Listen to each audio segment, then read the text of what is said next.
Okay, welcome to Mrs. Anderson's Eats and Treats. You're going to be learning today about knife skills and about knives.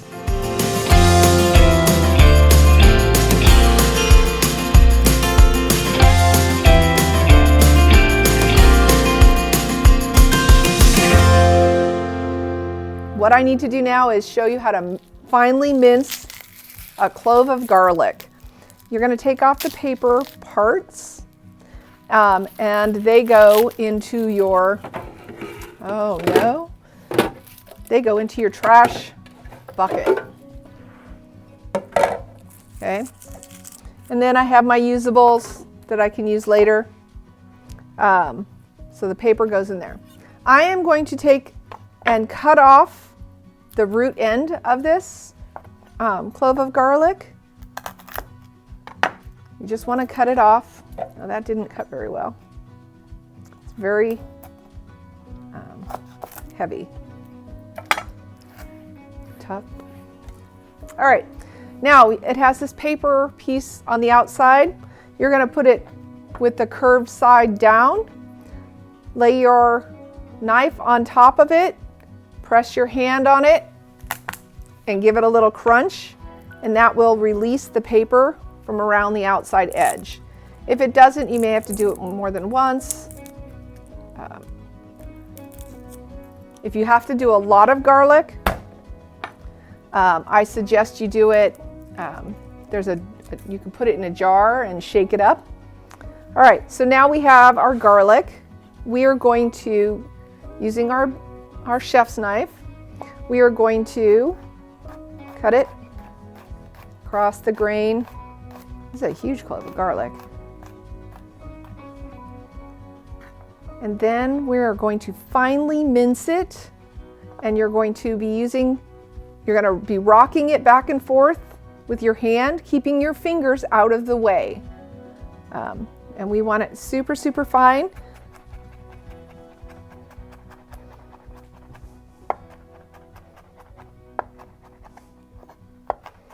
Remember what I said, you don't scrape the cutting board with the blade of the knife.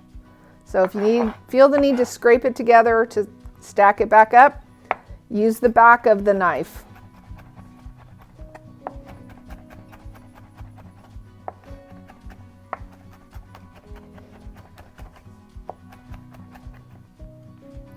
Now you can buy pre-done garlic in a jar. You can buy it in a tube. Nothing replaces the flavor of fresh minced garlic, or the smell in your kitchen. And at my house, garlic, there's never too much garlic. All right, so now I've got my garlic all nice and minced. I'm going to put that on a little plate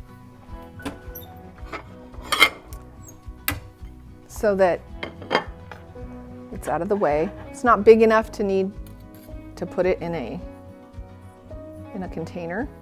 So just use the plate. It's washable. Oh yeah, there are no dishwashers in our foods class. You are the dishwashers in the foods class. If you're lucky enough to have a dishwasher at home, be thankful. All right, so I told you that we had these extra pieces that were not cube sized. And so I'm going to pull them out, and I'm going to show you why what we do with these. Now these, we're just not able to make into cubes, but they will do wonders for thickening my soup and making it just a little bit of natural thickness. So I am going to cut these really small,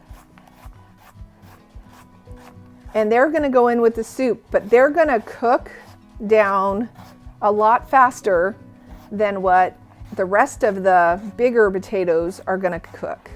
So they will break down into nothing in the time that while we're boiling our soup. So we're going to add, our recipe calls for 3 medium 3 medium potatoes cubed. And then, so I have 2 jumbo sized potatoes that I cut up and then into cubes, and then I have what was left of them that we have now cut up into smaller, tiny pieces. All right, and whenever you do potatoes, if you're not going to use them right away, you need to put them in water. They need to be covered in cool water so that they don't, I think turns gray while they're doing that. So, all right, so now we are ready to make sure that we're going to wash our knife. I didn't show you that either. You wash your knife using the hot soapy water from the back towards the front, from the back of the blade. And then you rinse it. You never just throw it in the sink. You always want to wash the blade, the handle, and then you want to dry it immediately and put it back with your knives. Okay? All right, we are ready to cook.